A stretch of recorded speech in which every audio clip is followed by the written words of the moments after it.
علامہ اقبال دا جو کم سی اے شریعت دا ایک اصول ہے، خیر کثیر کے لیے شر قلیل کا ارتکاب جائز ہوتا ہے۔ علامہ اقبال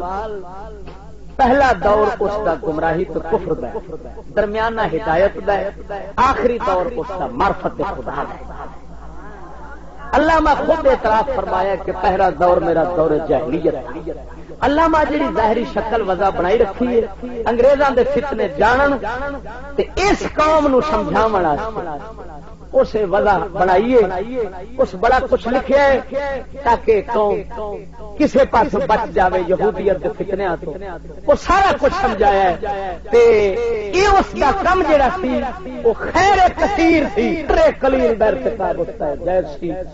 ورنہ جیڑیاں معرفت دیاں گلاں اس مرد حق کر چھڈیاں تو اللہ دے ولی تو بغیر کسے دے منہ چوں نہیں نکلدی۔